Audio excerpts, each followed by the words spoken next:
God, purihin ng Panginoon. Amen. Hallelujah. Hallelujah. So, sige po, bago po tayo magpasimula muli, sa ating pag-aaral, nandun na, manalangin po muna tayo. Amin dakilang Diyos Ama, purihin kay Panginoon, salamat. Sa gabing ito, nandito po kami, na inyo po mga anak. Lord, alam po namin, sabi niyo po sa inyong salita, dalawa, tatlo nagtitipon sa inyong pangalan, nandun po kayo sa aming kalagitnaan.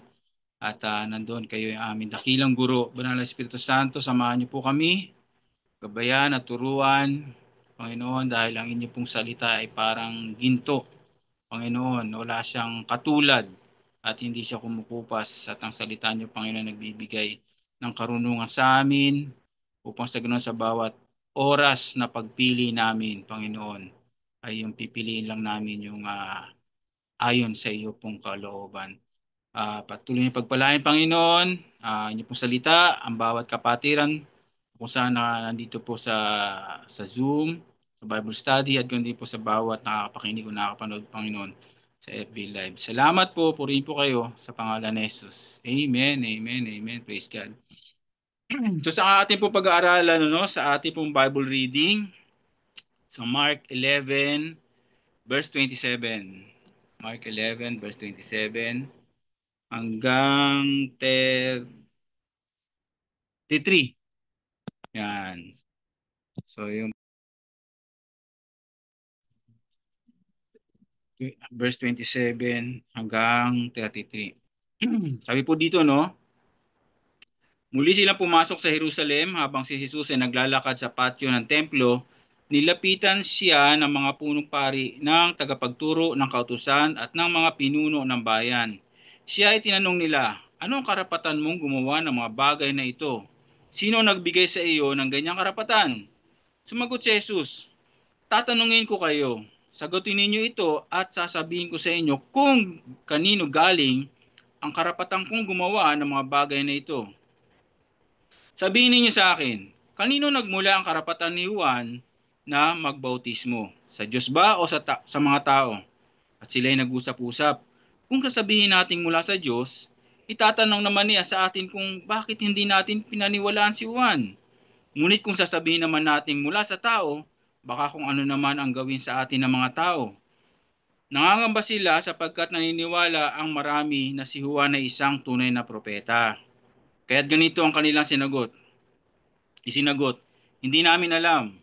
Sinabi naman ni Jesus sa kanila, kung gayon, hindi ko rin sasabihin sa inyo kung kanino galing ang karapatan kong gawin ang mga ito. Amen. Salamat sa salita ng Panginoon. So, ito po ah, kanina habang pinagnilili ako, dito ko idinako ng Panginoon, so bago po ito, alam naman natin ito yung sa Mark 11, ito yung triumphant entry ng ating Panginoon, kung nabasa niyo po iyan kanina, at yun nga, yung devotion niyo, so ayan po yan, Dito po, ilang beses siyang pumasok sa templo, no? At nandoon ito yung sa panghuling pagpasok niya. So bago po ito kasi, 'di ba, natatandaan niyo po, itinaboy niya lahat ng mga nandoon sa templo, yung mga nagtitinda doon, no? Yan, yung mga doon, kasi naging marketplace, no? Yung templo, at doon nagalit yung ating Panginoong Kristo at sinabi niya doon, ito'y tahanan, no? Ng Diyos, at ginagawa yung kumbaga, den of, ginagawa nyo din, robbers, no? Sabing ganun. So, eto nga kasi, tapos lumipat, di natin alam kung lumipas yung oras o ano. So, ito ngayon yung tinatanong ng mga pari, tagapagturo ng kautusan, no? Yung mga scribes, no? Yung mga teacher of the law, yung mga priest, at yun yung mga pinuno ng bayan, no? So, tinanong nila sa 28, siya ay tinanong nila, anong karapatan mong gumawa ng mga bagay na ito? Sino nagbigay sa iyo ng ganyang karapatan? So, yun yung tinatanong nila, sino nagbigay sa iyo ng karapatan para ipagtabuyan yung mga paninda, yung mga nandoon na namimili? Kasi alam niyo po, ah, yung templo, no, meron po kasi yung tinatawag na outer court, no, kung alam niyo po yun, no, outer court. Kasi doon pwedeng sumamba yung mga, sabi natin, yung mga Gentile, yung mga hindi purong Hudyo. Doon sa pinaka pagkatapos ng outer court nyon, o outer court, o, doon pwede na sumamba. Ayun, pwede lang makapasok doon yung mga tunay na Hudyo. Ngayon, itong mga ano po, no, alam naman po natin, sa Acts, kung tandaan nyo, yung Pentecost, no, yung pag-araw po noon, yung lahat ng mga Hudyo na kung saan ay mga nakatira sa ibang mga lugar, ya po ba? So pumupunta sila ng templo para mag-alay, no? So ito po nangyayari niyan. Ngayon, yung yung mga Hudyo, no, yung mga may halo ng Gentile, no. So pag sila ay pupunta sa templo, so kailangan nilang mag-alay, lalo siyempre yung nasa mga malalayong lugar, hindi naman pwedeng magdala sila ng mga, sabihin natin, yung mga tupang walang kapintasan, o yung mga ibon, yung mga something, yung mga yaalay, kasi siyempre mahaba yung biyahe, baka kung ano mangyari doon sa hayop, ay nga, mamatay at sayang lang. So ang ginagawa nila, doon sila bumibili sa templo. Doon sa templo ngayon, marami nagtitinda doon. Ngayon, doon, no, naging kalakaran na naging ano na no, business na nangyari, at ang ano nito, yung pera na pagbibili ka doon, so ang gagamitin mong pera, no, pambili ay yung pera pera ng templo. Pera ng templo. So ngayon, ipapapalit mo yung mga pera na yon. Sabi nga doon, yung mga palitan ng pera, di ba, itinawag ng ating Panginoon Kristo. So ngayon, nangyari, no? Yung, yung exchange rate, siyempre, dahil ang mga namumuno dyan ay mga kurap, di ba? So kung halimbawa ang palitan lang ay 1:2, so ginagawa nilang 1:10. Ganon kakurap. Ganon din yung mga hayop na minsan na yun nga, no, na kumbaga na hindi na kaaya-aya sa Panginoon, may mga sugat o ano man, para sa kanila ay okay na yun, pwede nangyari. So ganun yung naging nangyari, kaya itinaboy yun ng ating Panginoon sa Kristo, no, nagalit siya. Ginagawa niya nga palengke, at yun nga, yung pugad ng mga, ayun nga, pagnanakaw, kasi nga talamak doon. So ganun. So ito yung tinatanong ng mga leader na to, no, ng mga pari, tagapagturo ng kautusan, ng mga pinuno ng bayan. So sabi doon, sino nagbigay sa iyo ng ganyang karapatan? So yun yung tinatanong nila. Ngayon kita nyo ating Panginoon Kristo, ang galing di ba? Sabi niya. Yung tanong nila, kumbaga, imbis na sagot ang sasabihin natin Panginoon Kristo, tanong din. Siyempre, kasi dito po iikot yan Sabi ni Jesus, tatanungin ko kayo, sagutin ninyo ito at sasabihin ko sa inyo kung kanino galing ang karapatan kung gumawa ng mga bagay. Kasi gusto nila malaman kaninong karapatan, di ba po ba? So ngayon, ang binigay niyang halimbawa ay si John, di ba? Si John the Baptist. Sabi diyan, sabihin niyo sa akin, kanino nagmula ang karapatan ni Juan na magbautismo? Sa Diyos ba o sa mga tao? So ayan, no? So yung tanong ng ating Panginoon. Ngayon dito, at sabi dito sa 32, sila ay nag-usap-usap kung sasabihin natin mula sa Diyos, itatanong naman niya sa atin kung bakit hindi natin pinaniwalaan si Juan. Sa 32, ngunit kung sasabihin naman natin mula sa tao, baka kung ano naman ang gawin sa atin ng mga tao ng basila, sapagkat naniniwala ang marami na si Juan na isang tunay na propeta. Kaya ganito ang kanilang sinagot, yun nga, hindi nila alam. No?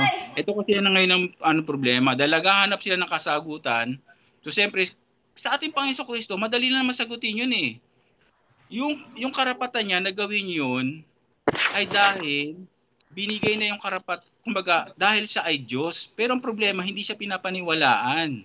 So ngayon, para sagutin, kumbaga, kasi itong mga religious leader na to, itong mga leader na ito, naghahanap sila ng sagot, pero hindi naman genuine, o hindi naman nila hinahanap yung katotohanan.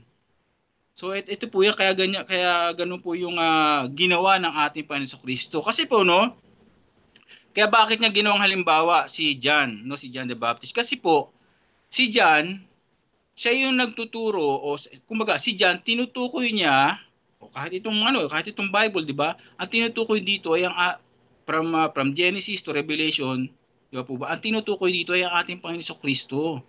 Si John, at tinutukoy niya, no, yung lalo na yung kanyang pagbabahagi, kasi sabi doon sa Isaiah, 'di ba? O sinabi ni John, magpabautismo kayo kasi nga para sa paghahanda bilang pagdating ng Misaya. Yun nga yung ating Panginoon Kristo. At ito nga yun. So ang tinuturo ni John ay ang ating Panginoon Kristo. Kaso ang problema, ayaw paniwalaan ng mga religious leader na ito kasi nga, siyempre, unang-una, siyempre masasapawan sila. Mawawala yung kanilang mga business, yung kanilang business, ano? So, yan. Yun nga, dahil din naiinggit sila siyempre, sa ating Panginoon Kristo. So, ito yun. Kaya ang ginamit na example ng ating Panginoon Kristo ay si John. Kasi nga, si John, no, hanggang sa mamatay si John, di ba po ba, nagtatanong siya, sabihin nyo nga kay Jesus, sabi do, ikaw na ba ang hinihintay kong darating dahil kung hindi pa, di ba sabi nakakulong doon si John. Sabi nga ng ating Panginoon Kristo mapalad yung mga naniniwala sa kanya, di ba? Yun yung sabi dahil yun nga, sabihin nyo kay John, o ang bulag nakakita, ang pipi nakapagsalita, ang may sakit gumaling, ang buhay ang patay ay nabuhay. So pinapasabi na siya nga. So ang tinuturo ni John ay ang ating Panginoon Kristo, no? Pero kasi itong mga religious leader ay hindi nga talaga naghahanap ng tunay na kasagutan. Kumbaga ang gusto lang nila ay tawag dito masilo o ang ating Panginoon Kristo. So ito ngayon yung aking itong aking tanong, dahil tayo po ba, gaano ba natin kakilala ang ating Panginoon Kristo? Di ba po ba? Yung pagiging Diyos niya. Kasi kaya niya ginawa ito, yung pagtatabu, nung itinaboy niya yung mga nandoon sa templo, may karapatan siya. Siya talaga may karapatan dahil siya ay Diyos. Ngayon, tayo po, ano po ba yung pagkaalam natin sa deity ng ating Panginoon Kristo? Yung pagiging Diyos ng ating Panginoon Kristo. Kung tayo po nagbabasa ng Bible, marami po yan, ano? Marami po yan na kung saan pinapahayag na si Kristo ay Diyos nga yun, pagka-deity ng ating Panginoon Kristo. So may sinulat po ako dito, actually apat lang po ito, pero ito po yung ibig sabihin yung argumento na kung saan nagpapatunay ng ating Panginoong Kristo ay Diyos nga at siya ay may authority, may karapatan. Unang-una, ito po alam niyo na po ito, no? Kiniklaim ng ating Panginoon siya ay omnipresence. Yan, omnipresence, ano? Ibig sabihin ito yung characteristic lang na kung saan ang meron ay ang ating Panginoon Diyos lang. Siya lang ang meron nito, hindi totoo na ang ibang tao ay meron nito, no? Yung mga siyempre, alam niyo po yung ibang reliyon, di ba? Na sinasamba nila yung mga alam mo yung mga walang buhay na nakahoy, na semento, na tanso, na ginto, di ba po ba? So ganun din yung mga anghel, no? Yung mga anghel wala silang karakteristik na ganyan. So ang ating Panginoon lang, ang ating Panginoon Diyos lang ang merong ganyang karakteristik, no? Yung omnipresent, no? Sabi po sa Matthew 18:20, masabi po natin sa Matthew 18:20.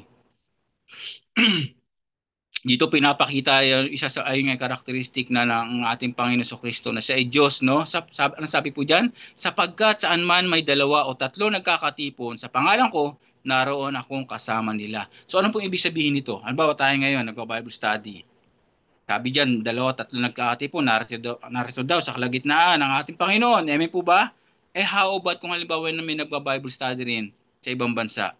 O halimbawa dito sa Subic, sa Barreto, o kahit sa man lugar. Di ba po ba? Nandun din ang ating Panginoon. Dito po, no, yung pangako ng Diyos na ang ibig niya sabihin, no, kahit saan ay nandoon yung kanyang presensya kahit anumang oras. Nandito siya ngayon sa ating kalagitnaan, nagba-Bible study tayo, nandun din siya sa kalagitnaan na kung saan halimbawa may nagba-Bible study sa Santa Rita, nandun din siya sa kalagitnaan na halimbawa may nagba-Bible study sa Calao, nandun din sila sa kalagitnaan halimbawa may nagba-Bible study sa Amerika o sa ibang bansa o kahit saan man. Nandun po, yun po yung ibig sabihin ng omnipresence. Nandoon ang ating Panginoon, nandoon ang ating Diyos na kung saan, yun yung pangako niya na dalawa o tatlo na natitipon sa kanya pangalan na nandun siya. Amen po? Naunawan po natin mga kapatid. So hindi ibig sabihin na tayo yung nagba-Bible study, nandito, kumbaga, si Jesus Christ o ang Diyos ay nandito lang. Hindi po. Kahit saan po, everywhere, no? Everywhere, anywhere, everywhere po. Nandoon ang ating Panginoon. Hanggat mayroong dalawa o tatlo nagtitipon sa kanyang pangalan. So, amen po, no? Yun po yung omnipresence, no? At yan po ang karakteristik ng ating Panginoon at siya lang po ang meron po niyan. Amen po? So pangalawa, kiniklaim ng ating Panginoon, Jesus, no, siya ay omniscience. No, omniscience. Ito omniscience, ibig sabihin nito, lahat ay alam niya. At ito yung karakteristik na kumbaga exclusive ito para sa ating Panginoon lang. Wala nang iba. Amen po? So alam niya ang lahat. Sabi po ito yung ebidensya. Ito sa Mark 11. Sa Mark 11, ito pong ebidensya, no. Sa Mark 11, diyan din po sa ating Bible reading, Mark 11:26, basahin po natin. Mark 11:26. Verse 2 hanggang 6. Sinabi diyan, sinabi sa kanila, pumunta kayo sawan na muna para ayun, hindi natin laktawan. Narating nila Jesus ang bayan ng Bethphage at Betania, malapit sa may bundok ng mga Olibo. Nang papalapit na sila sa Jerusalem, pinauna ni Jesus ang dalawa sa mga alagad. At sinabi sa kanila, pumunta kayo sa susunod na nayon, pagpasok, makikita ninyo ang isang batang asno na hindi pa sinasakyan ninuman. Kalagan ninyo iyon at dalhin ito. Kapag may nagtanong kung bakit ninyo kinalagan iyon, sabihin ninyong iyon ay kailangan ng Panginoon at ibabalik din niya agad. Kaya't lumakad ang dalawang alagad at nakita nga nila ang batang asno sa tabi ng daan. Nakatali ito sa may pinto ng isang bahay. Nang kinakalagan na nila ang hayop, tinanong sila ng ilang nakatayo roon, bakit ninyo kinakalagan yan? Sumagot sila, gaya ng bili ni Jesus, at hinayaan na silang umalis. Kita niyo po yun? Detalyadong-detalyado. Amen po. No, po natin mga kapatid. Detalyadong-detalyado. Ibig sabihin, alam lahat ng Panginoon. Alam ng Panginoon yung mangyayari. Alam ng Panginoon yung mangyayari. No, yung future.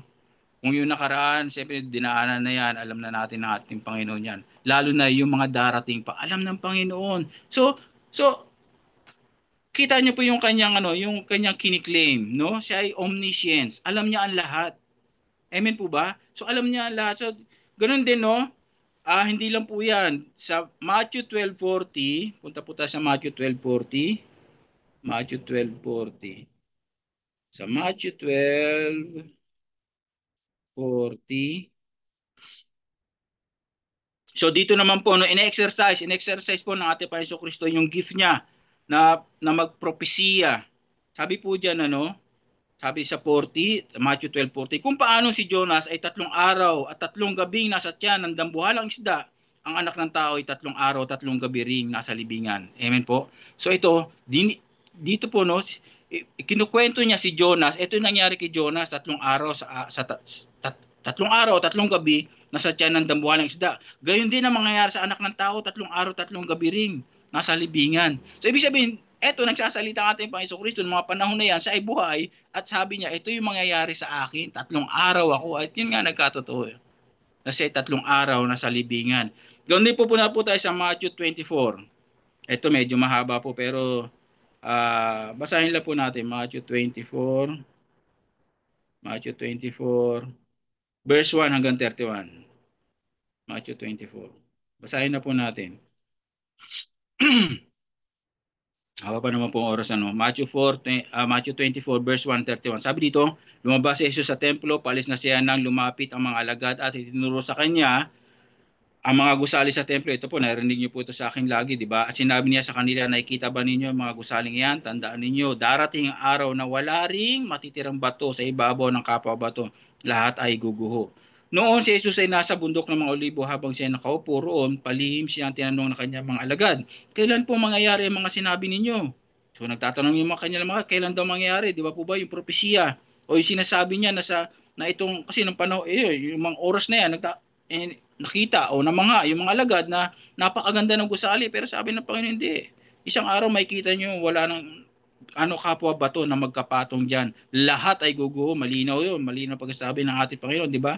Lahat ay guguho. So, sabi dito, kailan po ba mangyayari ang mga sinabi ninyo? Ano po magiging palatandaan ng inyong muling pagparito at katapusan ng mundo? Sumagot si Jesus, mag-ingat kayo upang hindi kayo mailigaw ni numan. Maraming paparito sa pangalan ko at magpapanggap na sila ang Kristo at marami silang maililigaw. Makakarinig kayo ng labanan, makakabalita ng mga digmaan sa iba't ibang dako, ngunit huwag kayong mabahala dahil talaga mangyayari ang mga iyon.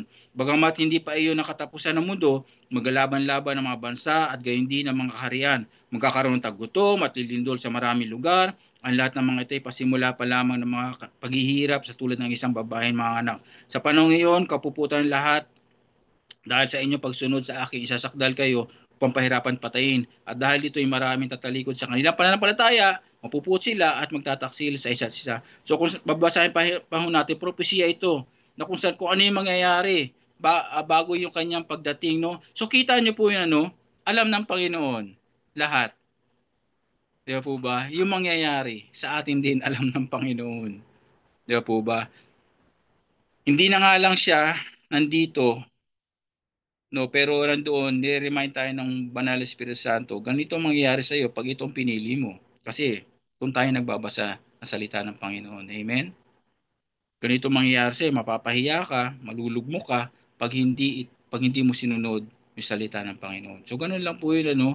So yan, alam ng Diyos ang lahat. Alam niya yung lalo na para po sa atin, no, yung future niya. So sabi ng Panginoon, kiniklaim niya siya ay omniscient. So alam niya ang lahat, no, ang lahat ng bagay. So dito pinapakita na siya ay Diyos. Siya ay may karapatan, mga kapatid. So apat lang to yung binigay kong example. Pangatlo, ito po, kiniklaim ng ating Panginoon Kristo na siya ay omnipotence. Yan, omnipotence, so ibig sabihin all power, no? At ito po exclusive din to, yung attribute nito sa ating Diyos lang. So wala na po sa iba sa iba, no? Yung kapangyarihan na ito ay walang katulad. Amen po. So sabi po sa Matthew 28:18, sabi po diyan sa Matthew 28:18, lumapit si Jesus at sinabi sa kanila, ibinigay na sa akin ang lahat ng kapangyarihan sa langit at sa lupa. Dito, no, ipinapahayag na ating Panginoon Kristo na kumbaga yung kapangyarihan na ibinigay sa kanya, no, nasa kanya, no? Kumbaga, hinihigitan niya, mas hinigitan niya o walang kapantay yung kapangyarihan na kung saan, kung anumang kapangyarihan meron ang tao. Ang espiritu, ang mga angels, yung mga demons, o yung mga tinatawag natin na, although napapanood na yung mga supermen. Yan, kung gaano kapakalakas, hindi ka tinatabla ng bala, hindi ka tinatabla ng saksak, no? Mas yung kapangyarihan na meron ang ating o yung kapangyarihan, no, yung power na meron ang ating Panginoon Kristo ay walang kapantay at yung kapangyarihan na ito, yung omnipotence, no, ay ang ating Panginoon lang ang meron nito, no, yung attribute na ito. So ayan po, no. So yan po yan. Ang pang-apat po na example na binigay ko, no, itong binigay ng Holy Spirit, ito po, no, yung resurrection ng ating Panginoon Kristo. Marami po yan, yung kiniklaim ng ating Panginoon Kristo. Kasi kung babasahin niyo po, no, si John sa kanyang ministry, yung pag-claim niya kung sino ang ating Panginoon Kristo. Kaso ang problema nga lang po, di ba po ba, ayaw paniwalaan ng mga religious leader at ng mga leader o yung mga priest, no? Yung mga Pharisees, Sadducees o yung mga scribes ay paniwalaan. Dahil nga siyempre nagsiselo sila, no? Sa ating Panginoon Kristo. Yung si, pero si John the Baptist, no? Siya yung ating Panginoon Kristo, siya yung tinuturo, no, na kung saan no, sinulat ng mga propeta. So yan.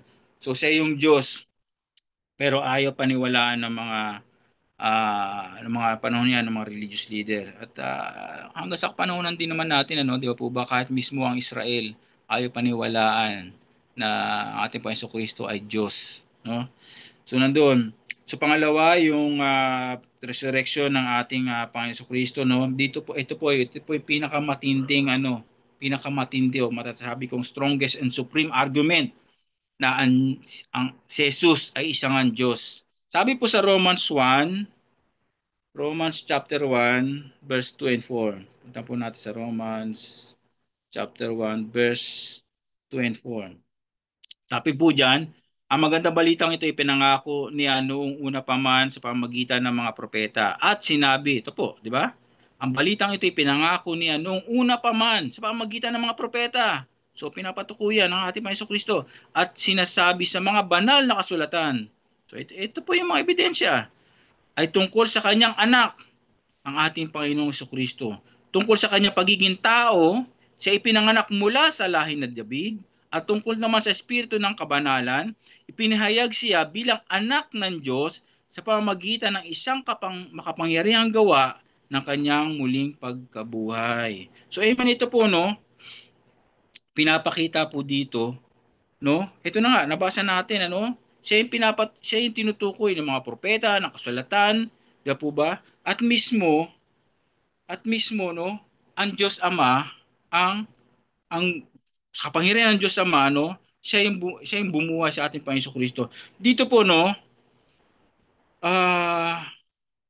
kung si Jesus po ay isang fake o isang sinungaling o isang impostor o isang tao lang, no? Isang tao lang.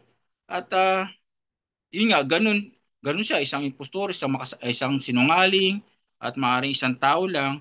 Alam niyo po, kung ganun lang ang ating Panginoon Kristo, ihahayaan siya ng Diyos Ama doon sa libingan na mabulok at ganun din ano, harapin niya yung final judgment na kung saan siya ay condemned no pagdating sa impyerno. Pero hindi eh. Binuhay siya eh. Andun yung ebidensya, binuhay siya ng ating Diyos Ama. So basahin po natin sa Romans 6:4. Sa Romans sa Romans 6:4. Ano po sabi diyan? Sa makatuwid, tayo'y namatay na at inilibing na kasama niya sa pamamagitan ng bautismo. Saan niyo po bakit ginamit na halimbawa ni Jesucristo yung pagbabautismo ni John? Di po ba? Sa makatuwid tayo'y namatay na at inilibing na kasama niya sa pamamagitan ng bautismo upang kung paanong binuhay muli si Kristo sa pamamagitan, sino daw? Sa pamamagitan ng dakilang kapangyarihan ng Ama, tayo rin ay magkakaroon ng panibagong buhay. Amen. So, ang ating Panginoon Kristo, no? He raised from the dead. At mismo ang ating Diyos Ama, sabi diyan, di ba? Sa pamamagitan ng dakilang kapangyarihan ng Ama, so dito pinoproclaim ng Ama sa buong mundo sa atin na siya, no, na si Hesus Kristo o si Jesus Christ ay Diyos nga. Amen po mga kapatid. No, ano po ba natin? No, kasi tayo po, no, minsan na kine-question natin yung pagiging Diyos ng ating Panginoon Kristo. Ikaw ba ang Diyos na makapangyarihan? Ikaw ba ang Diyos? Kasi kung Diyos ka, bakit mo inaalaw yung mga kasamaan na nangyayari sa mundo? Bakit mo inaalaw na may mga namamatay?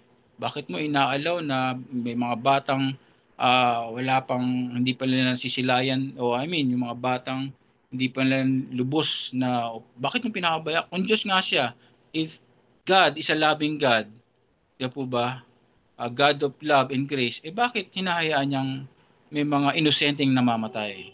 'Di ba? Bakit niya hinahayaan bakit hinahayaan niya na itong mga taong mga nasa posisyon ay magkurap ng mga bilyon-bilyon na kumbaga wala na silang konsensya? Bakit hinahayaan? 'Di ba? Bakit inaalaw ng Diyos? Minsan magtatanong tayo, Lord, kung Diyos ka, Panginoon Kristo, kung Diyos ka, bakit ganun? Bakit nagsisilbi ako sa iyo, ang buong family? Bakit nakaranas kami ng ganitong napakalaking, napakabigat na problema?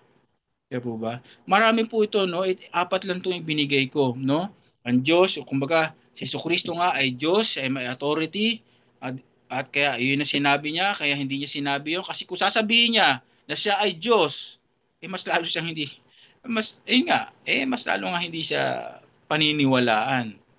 Dahil hindi naman talaga sila naghahanap ng katotohanan doon sa doon sa mga leader na yon.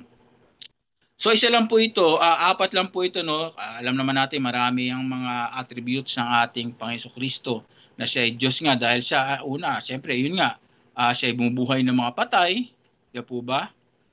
Nakita naman natin, nakita niyo po bakit si Lazaro 4 days muna siya, pang 4 days bago pumunta ang ating Panginoon Kristo doon.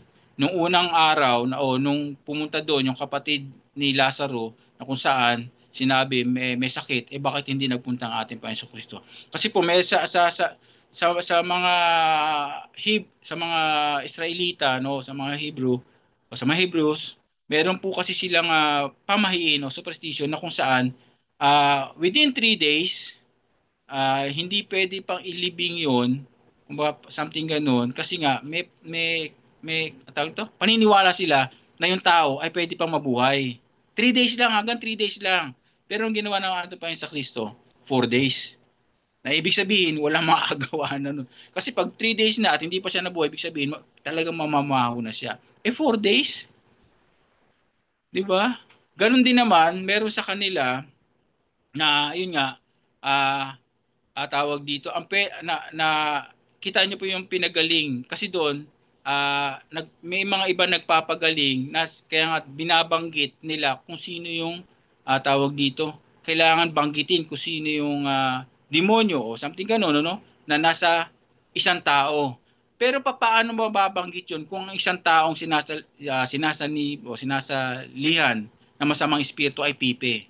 Yan. Isa po yan sa mga sa mga katangian natin pa sa Kristo. Kita niyo po, di ba po ba? Pinagaling niya yung isang inaalihan ng masamang espiritu, which is pipe.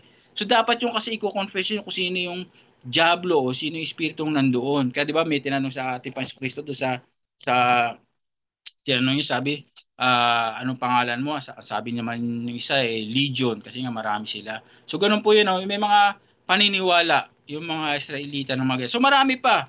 Ang Diyos, yun nga, yung mga wala pang nakagawa na kung saan naglakad sa ibabaw ng tubig, wala pang nakagawa na pinahinto yung unos. Marami po kung alam lang po natin, kung kilala natin ng ating Panginoon Kristo. Diba po ba, yung nagpakain siya sa pamagitan lang ng ilang mga tinapay at isda, walang makakagawa po noon. Kundi ang ating Diyos lang, ang ating Panginoon Kristo lang. So yun ay nagpapakita, nagpapahayag, ipinapahayag ng Diyos Ama sa buong mundo na si Jesus Christ nga ay isang Diyos. No, marami po yan. I do believe, and I pray, nakilala nyo nga po si Jesus Christ na ating sinasamba. Kasi kung kilala po natin, ako po minsan dumating sa punto ng aking buhay na talagang nasabi ko yun sa bibig ko. Sabi ko, Lord, kilala kita eh. Kilala kita. Ngayon ito nararamdaman ko, pero kilala kita. Dumadaan lang ako sa posisyong ganito, pero kilala kita. Iaahon mo ako dito. And praise God. No? Kasi pag kilala po natin ng ating Panginoon Kristo na siya ay Diyos, no, hindi natin kini-question yung pagiging Diyos niya, hindi tayo magkakaroon ng ng tawag dito, hindi tayo magda-doubt. Amen. Hindi tayo panghihinaan. Although siyempre yung manghihina yung ating flesh, pero yung ating spiritual, pag kilala natin siya, hindi tayo manghihina. Amen po mga kapatid. So I pray, no, kaya po dapat po kaya nga po ini-encourage po namin po kayo lagi mula pa noon kay Pastor Romy, kay Pastor Nix, na magbasa po tayo ng Bible. Kasi sa pamamagitan po nito, pag sa pagbabasa po natin, nakikilala po natin ng gusto, ng mas malalim ang ating Diyos na sinasamba. Amen po ba? Kasi kung hindi natin binabasa at nakikinig lang tayo, tawag dito, hindi tayo nagbibigay ng oras o devotion, lalo na yung devotion. Kasi sa devotion, dyan mas lalong nagre-reveal ang ating Panginoon kung sino siya sa pamagitan ng Banal na Espiritu Santo. Amen? Kasi bibigyan niya tayo revelation. Amen po ba? So, yun po, praise God. Salamat sa salita ng Panginoon. So, bago po tayo magtapos, mag-iwan po ako ng isang tanong, no? Sagutin po natin 'to at ako po magagalak. I believe lahat tayo magagalak, no? Kung ang bawat isa ay magpa-participate, medyo maaga pa naman po, no? Hindi lang po mga pastors, o mga, kasi siyempre yung mga, mga leaders din, o yung mga attendees, o yun. Dito po yung tanong ko ay ito. Why is the doctrine of the deity of Christ is important? Bakit napaka-importante o yung doktrina ng pagiging Diyos ni Kristo ay pag-aralan? No? Why is the doctrine of the deity of Christ is so important? Yan. Bakit ba kailangan pag-aralan yung pagiging Diyos ng ating Panginoon Kristo? So, yun lamang po. Sige po.